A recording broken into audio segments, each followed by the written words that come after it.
Hello fellow vloggers, Warwick Barker here, was it for sure, and I'd like to address the voice to Parliament proposal and the ramifications thereof. So my comments are directed to Mr. Albanese, and the proposal is how to fix the voice conundrum and how he can come out a winner. In my opinion, the voice will not succeed in its current form because it is inherently racist and Australians are not. Very few understand the proposal or the implications thereof. Concreting into our constitution, our elderly constitution, is an overkill and suggests there are other reasons behind this voice proposal which have not yet been revealed. Mr. Albanese, it's obvious you are not fully comprehending the implications of the legislation because you are not a detail man and have to rely on advice. To write the legislation and fully cover the myriad detail would take many months, if not years. Legal firms will be established to fight the complexity. Even Bob Menzies was prepared to get a ruling from the High Court over the legal difference between will and shall. And Bob Menzies, of course, was a specialist in fighting proposals affecting the Australian Constitution. There is no doubt of the deep concern Australians have for our native population. Spending the $30 billion a year at this time appears to be substantially wasted. Every government since the 1900s has tried to fix the native problem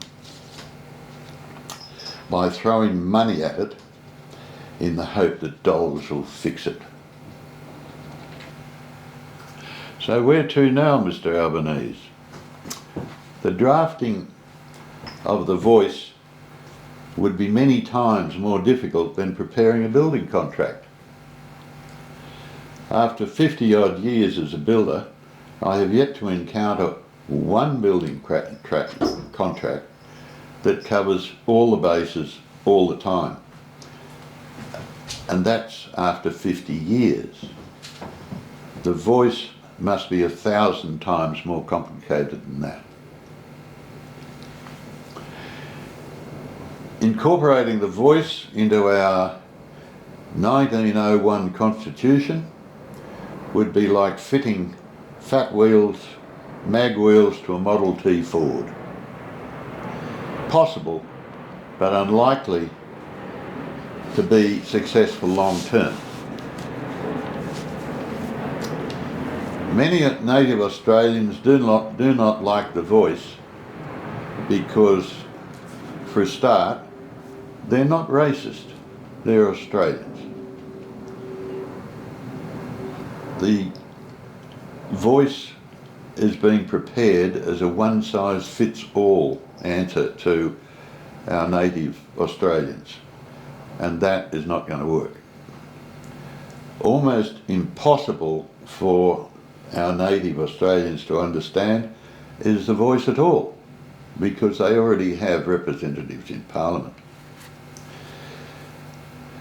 The government did not listen to them with the withdrawal of the cashless debit card, which was absolutely vital to many Aboriginal communities. will this attitude be repeated? Is the voice going to control this sort of problem? Most do not trust government bureaucracy, which has been involved in management of Australian native peoples for well over 100 years. The voice, therefore, will not succeed. But all is not lost.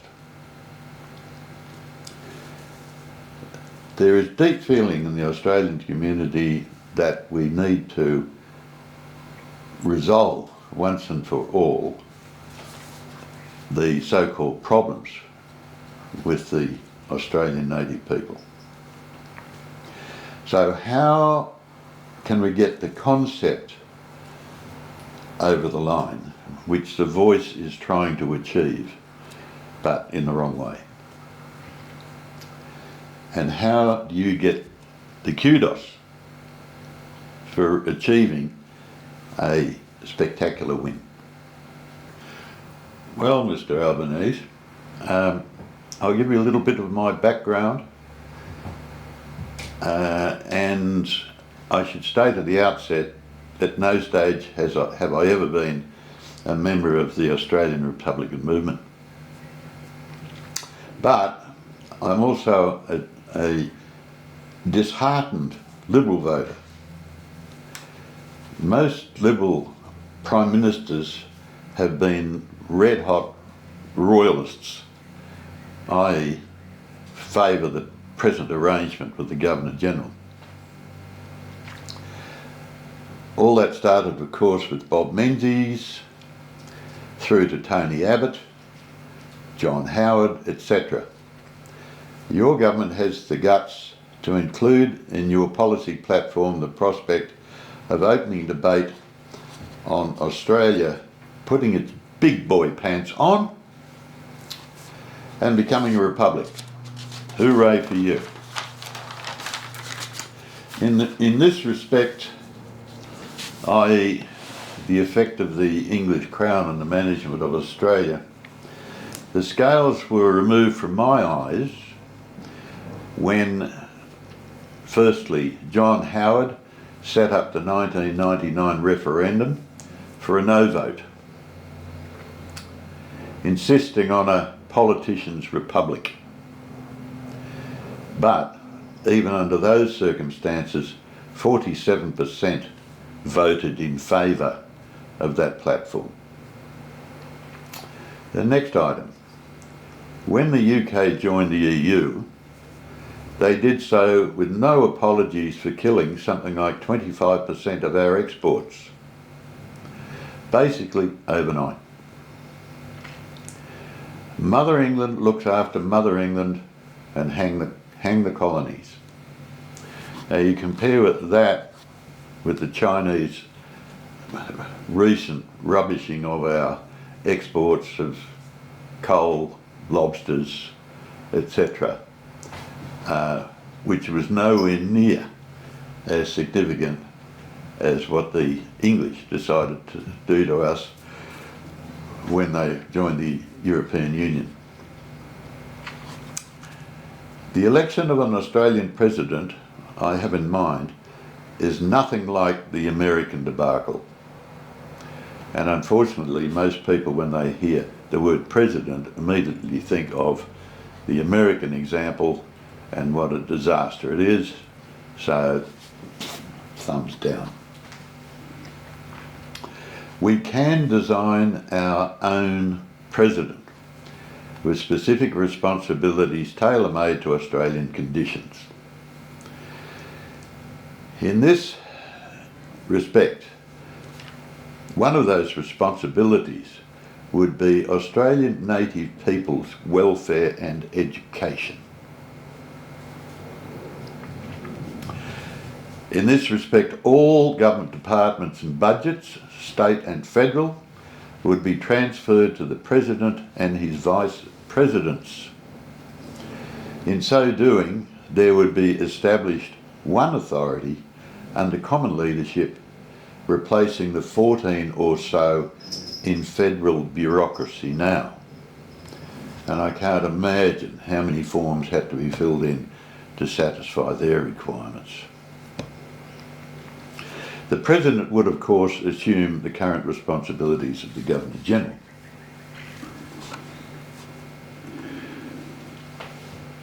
This proposal, obviously subject to further debate, would require, amongst others, agreement with the states and federal governments, who of course now are all Labor. Next item, a total modernisation of the Constitution, which is so far out of date, the High Court is now making political decisions based on green philosophy.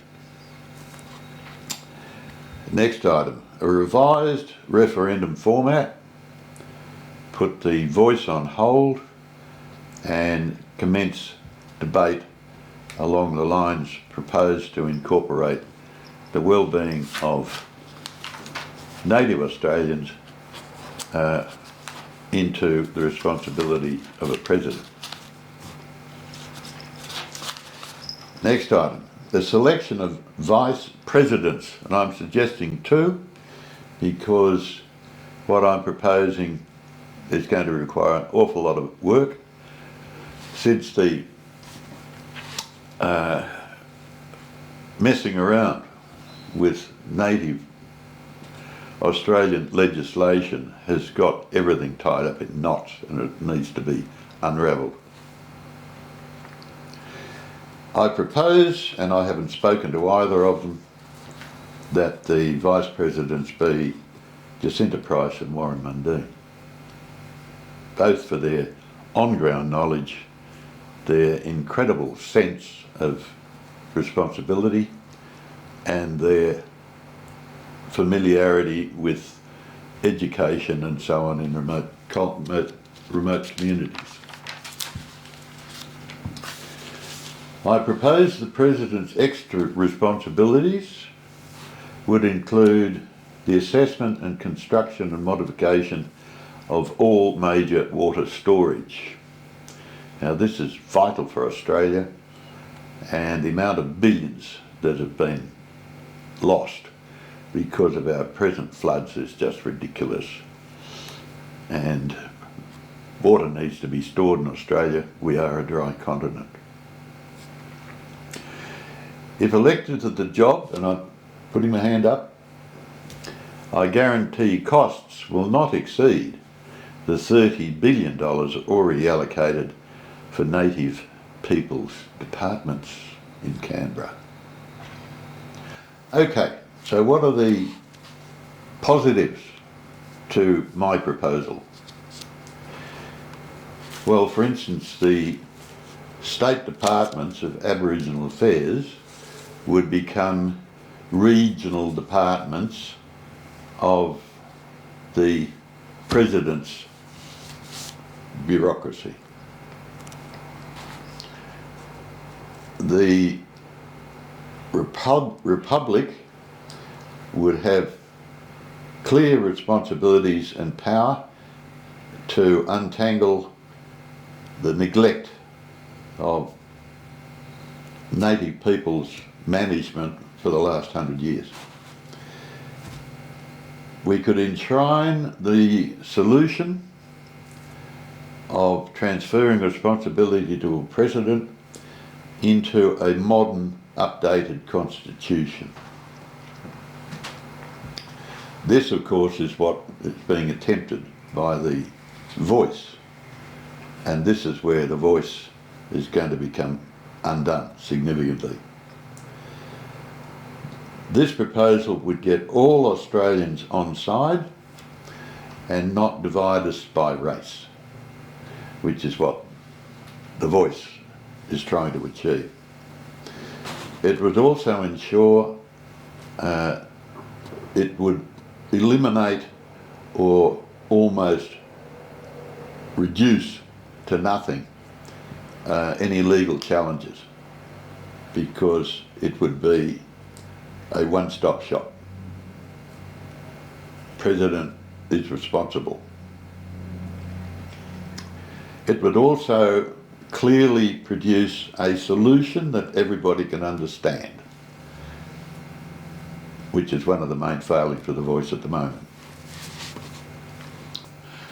It would also give back a lot of time currently being wasted by the federal parliament on all the shenanigans trying to get the Voice debated and through. So more important matters would be able to be attended to. It would give you, Mr. Albanese, the kudos for solving the native Australian problem once and for all, after 100 years of bumbling ineffective policy, expensive ineffective policy. Now, Waz's way will work. Even 47% of the voters approved the 1999 referendum. Australia has changed significantly since then, and if my proposal was implemented, I think there should be no trouble at all in getting this over 60%, particularly with a direct elected president. So, I've outlined the negatives for the Voice, and I've outlined in what I consider to be a very easily comprehensible manner how all this Voice business can be incorporated by an elected president with a revitalised constitution, taking sole responsibility for our Australian native population.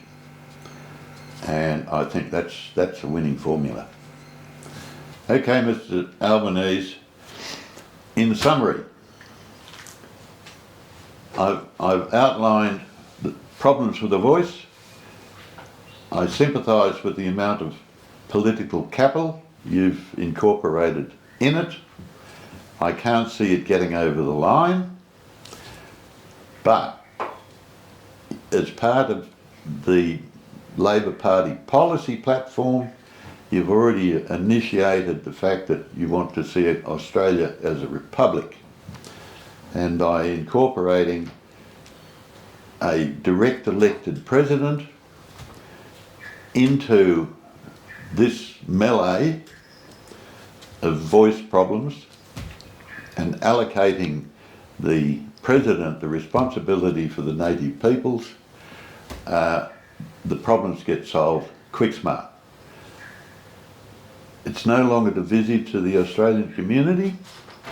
It's easily understandable by all concerned. It reduces to almost zero the chance of any legal challenges, and it gives our native peoples a one-stop shop and a very strong representation in the government. So, over to you. Wazza says, over and out.